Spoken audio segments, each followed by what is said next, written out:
মুস্তাফিজ এবারের আইপিএল এ পরের ম্যাচটা খেলবেন হচ্ছে 14 এপ্রিল।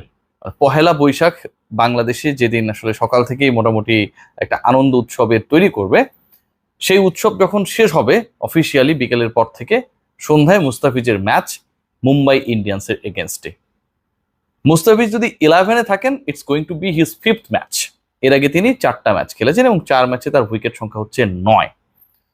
মুস্তাফিজুর রহমান এবারের আইপিএল এর সুযোগ যখন পান, মানে তাকে যখন চেন্নাই 2 কোটি রুপি মূল্যে, মানে যেই প্রাইসটা আসলে সেট করা হয়েছিল মুস্তাফিজের জন্য, দলে ফেরালো, সেটা ছিল বাংলাদেশের মানুষ যারা, বাংলাদেশের ক্রিকেট আমরা যারা ফলো করি, আমাদের জন্য একটা বিশাল চমক।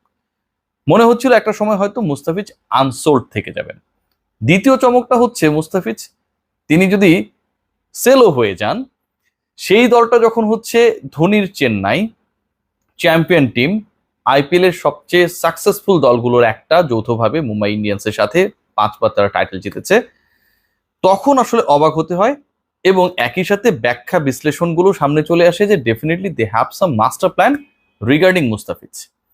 আইপিএল যখন শুরু হলো, আইপিএল এর প্রথম ম্যাচটায় যখন আরসিবির এগেনস্টে চেন্নাই খেললেন চিপকের চিদাম্বরম স্টেডিয়ামে, এবং সেই ম্যাচে 4 উইকেট নিয়ে বেঙ্গালুরুকে ধ্বংসের মুখে পতিত করলেন যিনি, মুস্তাফিজুর রহমান প্রথম ম্যাচে ম্যান অফ দ্য ম্যাচ হয়ে গেলেন। এবং তারপর থেকে একটা ব্যাপার মোটামুটি স্টিল নাও, মানে গত একদিন আগ পর্যন্ত কন্টিনিউ করে গেছে যে হায়েস্ট উইকেট টেকারের ওই যে লিডার বোর্ডটা রয়েছে, সেখানটার শীর্ষ নামটা হচ্ছেন মুস্তাফিজুর রহমান। 9 উইকেট 4 ম্যাচ, এবং তাকে ছাড়িয়ে গেছেন চাহাল এবং বুমরা। এই দুজন পার্টিকুলার ক্রিকেটার, তারা হচ্ছে মুস্তাফিজকে ছাড়িয়ে গেছেন 1 উইকেটের ব্যবধানে। তাদের উইকেট সংখ্যা হচ্ছে মুস্তাফিজের থেকে একটা বেশি, উইকেট সংখ্যা 10, মুস্তাফিজের উইকেট সংখ্যা 9। মুস্তাফিজের পরের ম্যাচ, যেদিন মুস্তাফিজ খেলতে নামবেন 11-এ থাকলে, সবকিছু ঠিকঠাক থাকলে, সেটা হচ্ছে 14 এপ্রিল। এবং 14 এপ্রিলে মুস্তাফিজ মুখোমুখি হবে, বা তার দল মুখোমুখি হবে মুম্বাই ইন্ডিয়ান্সের, যেই দলে আবার প্রতিনিধিত্ব করছেন জশপ্রীত বুমরা। 10 উইকেট নিয়ে এই মুহূর্তে তিনি টপে রয়েছেন, পার্পল ক্যাপটা এই মুহূর্তে তার। এখন মুস্তাফিজ পরের ম্যাচেই কি পার্পল ক্যাপটা আবারও পুনরুদ্ধার করতে পারবেন কিনা, আলোচনাটা হচ্ছে সেখানটায়। পার্পল ক্যাপ পুনরুদ্ধার করতে গিয়ে মুস্তাফিজকে যেই চ্যালেঞ্জে পড়তে হবে, সেটা দুইভাবে ব্যাখ্যা করা যায়। 1 নাম্বার চ্যালেঞ্জ হচ্ছে, যিনি এই মুহূর্তে সেটা অর্জন করে রেখেছেন, যিনি পার্পল ক্যাপ হোল্ড করে রেখেছেন, টপ উইকেট টেকারের যে লিডার বোর্ড, সেটাই তিনি রাজত্ব করছেন, তিনি হচ্ছেন জশপ্রীত বুমরা। লাস্ট ম্যাচে বুমরা অসাধারণ পারফর্ম করেছেন এবং 5 উইকেট নিয়েছেন ওই আরসিবির এগেনস্টেই। আরসিবির এগেনস্টে বুমরার 5 উইকেট তার উইকেট সংখ্যাকে 10-এ পরিণত করেছে, মুস্তাফিজকে ছাড়িয়ে যেতে হেল্প করেছে। খেলাটা হয়েছে মোস্ট ইম্পর্টেন্টলি ওয়াংখেড়ে স্টেডিয়ামে, পয়েন্ট নাম্বার 2। পরের ম্যাচটাও যেখানটায় মুস্তাফিজ এবং বুমরা ভিন্ন রোলে মুখোমুখি হবেন, ভিন্ন রোল বলতে দুজন তো 2 দলের হয়ে খেলবেন, সেখানটায়ও ওয়াংখেড়ে স্টেডিয়ামে জ্বলে উঠতে হবে ফিজকে তার সেই পার্পল ক্যাপ, যেটা ওই একই মাঠের একজন ক্রিকেটার যারা স্বাগতিক সেই পার্টিকুলার ম্যাচে, সেই স্বাগতিক দলের টপ উইকেট টেকার, এবারের আইপিএল এর এখন পর্যন্ত টপ উইকেট টেকার জশপ্রীত বুমরার এগেইনস্টে। So it's going to be a very crucial battle between this two. হবার কারণটা হচ্ছে যেটা, ওয়াংখেড়ে স্টেডিয়ামে জশপ্রীত বুমরা যে পারফরমেন্স করেছেন, এবং মুস্তাফিজ তার এই 9 উইকেট নেয়ার ক্ষেত্রে চেন্নাইয়ের চিদম্বরম স্টেডিয়াম বা সেখানকার উইকেট বা সেখানকার পরিবেশ অ্যাটমসফিয়ার তাকে যেভাবে হেল্প করেছে, পুরোটা আসলে অনেকটা বিপরীত।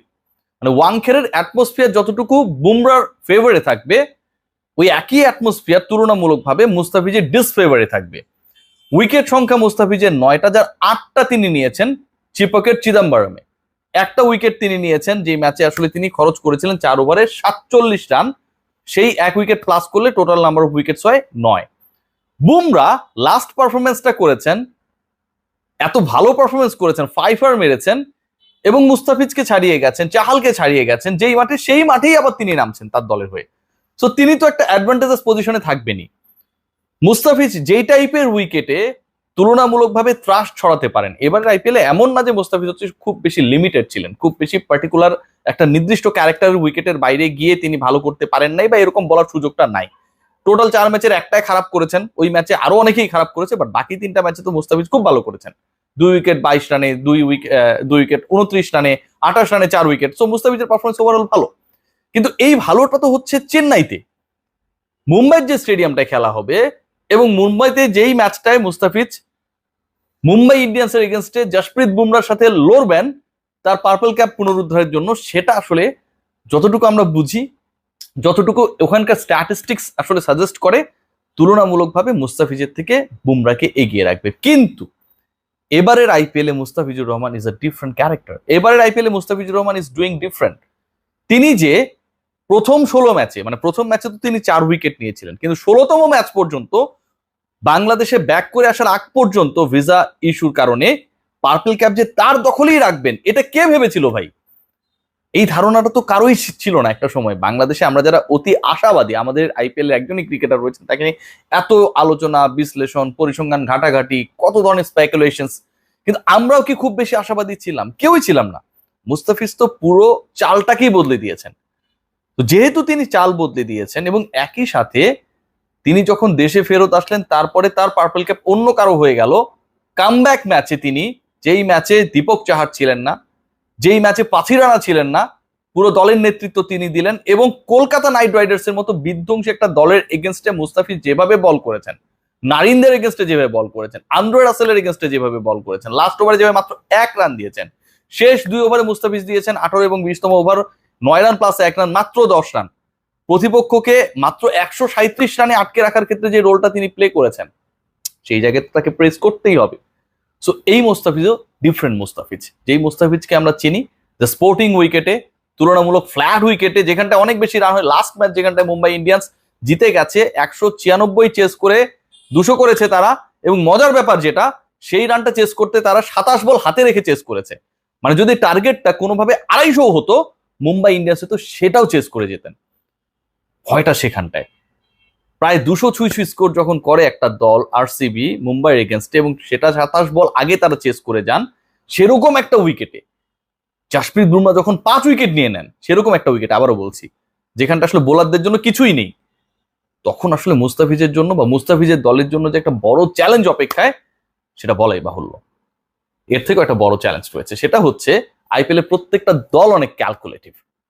মুম্বাইয়ের ম্যাচে মুস্তাফিজকে তারা যদি ড্রপও করে, অ্যাটমসফিয়ারের কারণে, ক্যারেক্টার অফ উইকেটের কারণে, বাউন্ডারির কারণে, চিপকের বাউন্ডারি এবং মুম্বাইয়ের বাউন্ডারির মধ্যে একটা বড় পার্থক্যের জায়গা রয়েছে, প্রতিপক্ষ বিবেচনায়, তাহলেও অবাক হওয়ার কিছু থাকবে না।